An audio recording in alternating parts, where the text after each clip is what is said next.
بسم اللہ الرحمن الرحیم۔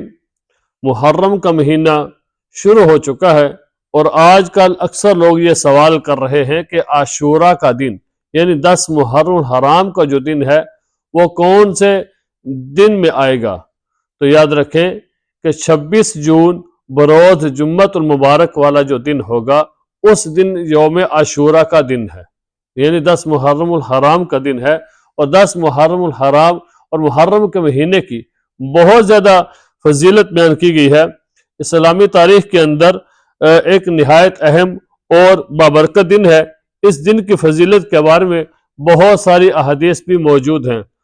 ایک حدیث کے اندر حضرت ابو قتادہ رضی اللہ تعالی عنہ روایت کرتے ہیں، رسول اللہ صلی اللہ علیہ وسلم نے فرمایا کہ میں اللہ تعالیٰ سے امید کرتا ہوں کہ یہ جو عاشورہ کا روزہ ہے یہ پچھلے 1 سال کے گناہوں کا کفارہ بن جاتا ہے۔ سبحان اللہ، ایک دن کا روزہ پچھلے 1 سال کے گناہوں کا کفارہ بن جاتا ہے۔ اور پھر حضور علیہ السلام سے پوچھا گیا، یا رسول اللہ صلی اللہ علیہ وسلم سب سے زیادہ نفلی روزوں میں سے کون سے روزے افضل ہیں؟ تو حضور علیہ السلام نے ارشاد فرمایا کہ رمضان کے فرض روزوں کے بعد سب سے زیادہ نفلی روزوں میں سے محرم الحرام کے روزے ہیں۔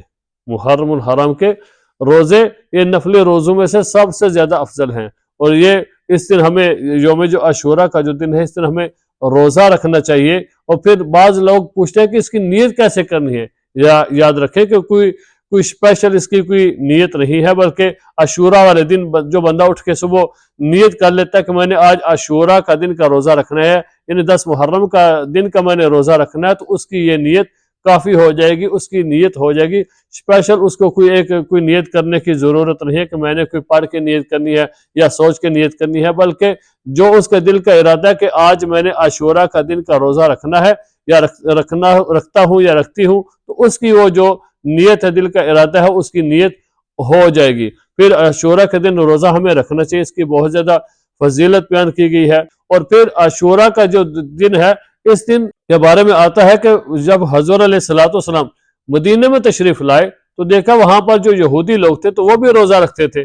تو حضور علیہ السلام نے پوچھا کہ تم لوگ روزہ کیوں رکھتے ہو؟ تو انہوں نے کہا کہ ہم موسیٰ علیہ السلام کے لیے روزہ رکھتے ہیں کہ اس دن موسیٰ علیہ السلام کو اللہ تعالیٰ نے فرعون سے نجات دی تھی، تو اس وجہ سے ہم روزہ رکھتے ہیں۔ تو حضور علیہ السلام نے ارشاد فرمایا موسیٰ علیہ السلام تو ہمارے زیادہ قریب ہیں، تو اس وجہ سے ہمارا زیادہ حق بنتا ہے کہ ہم بھی روزہ رکھیں۔ تو پھر آپ نے فرمایا کہ ہم بھی روزہ رکھیں گے، لیکن اگر میری زندگی رہی تو ہم آئندہ سال کے لیے 2 روزے رکھیں گے، یا تو 9-10 کا روزہ رکھیں گے یا 10-11 کا روزہ رکھیں گے، تاکہ ہماری جو مشابہت ہے وہ ہماری یہود کے ساتھ نہ ہو، بلکہ ہمیں اپنا روزہ رکھنا چاہیے، یا 9-10 کا رکھیں گے یا 10-11 کا رکھیں گے۔ تو علماء کرام فرماتے ہیں کہ اس طرح روزہ رکھنا افضل ہے۔ اگر کوئی بندہ صرف 10 محرم کا روزہ رکھتا ہے تو وہ بھی جائز ہے، لیکن زیادہ جو افضل ہے وہ یا تو 9-10 کا روزہ ہے یا 10 اور 11 کا روزہ ہے۔ اس دن ہمیں روزہ رکھنا چاہیے۔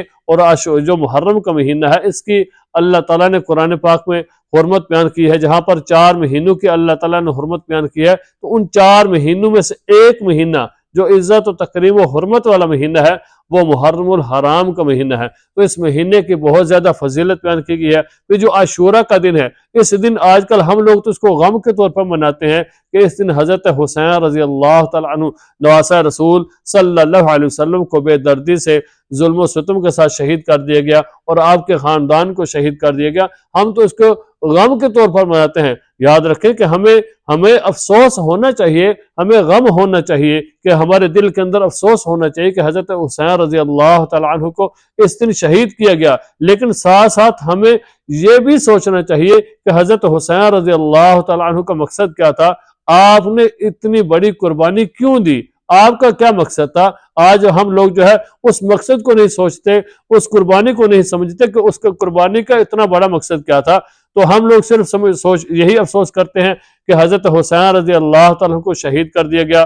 یاد رکھیں کہ اس میں غم تو ہونا چاہیے، وہ تو دل ہی نہیں ہے کہ جس دل کے اندر غم حسین نہ ہو، حضرت حسین رضی اللہ عنہ کی یاد نہ ہو، وہ تو دل نہیں ہے بلکہ پتھر ہے۔ تو ہمیں یاد تو کرنا چاہیے، افسوس تو کرنا چاہیے، غم کرنا چاہیے، لیکن ساتھ دل میں یہ ہمارا مقصد بھی سامنے ہو کہ کہ کون سا ایسا بڑا مقصد تھا جس کی وجہ سے حضرت حسین رضی اللہ تعالیٰ عنہ نے اپنی جان کی قربانی دی، اپنے خاندان کی قربانی دی۔ کیا مقصد تھا؟ وہ دین کی خاطر تھا، اللہ تعالیٰ کے حکم تھے اور اللہ تعالیٰ کے دین کو زندہ رکھنا تھا، یہ مقصد تھا سارا۔ تو ہم لوگ تو سارے مقصد کو بھول جاتے ہیں۔ حالانکہ دیکھیں میدان جنگ ہے، کربلا کا میدان ہے، تلواریں چل رہی ہیں، لیکن پھر بھی جو اللہ کا حکم آیا تو اللہ کے حکم کو قربان نہیں کیا، اللہ کے حکم کو چھوڑا نہیں ہے، اپنی نماز کو قضا نہیں کیا۔ اور آج ہم لوگ ہیں کہ سکون کے ساتھ گھر میں بیٹھے ہیں تو پھر بھی ہم اللہ کے حکم کو توڑ دیتے ہیں، اللہ کے حکم کی نافرمانی کرتے ہیں، اللہ کے حکم کی پرواہ نہیں کرتے۔ تو یاد رکھیں کہ یہ بات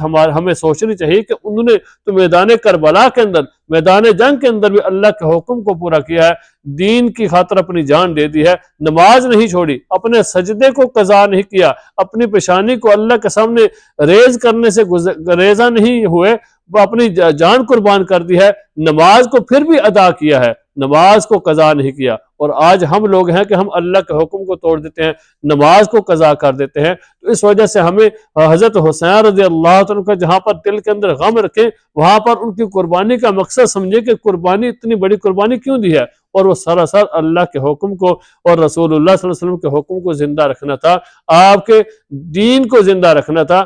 آپ کے دین کی خاطر حضرت حسین رضی اللہ تعالیٰ عنہ نے اپنی جان کی قربانی دی ہے۔ تو ہمیں اس دن جو ہے غم منائے، لیکن حضرت حسین رضی اللہ عنہ کا جو مقصد ہے اس مقصد کو بھی سمجھے۔ اللہ تعالیٰ ہمیں عمل کرنے کی توفیق عطا فرمائے۔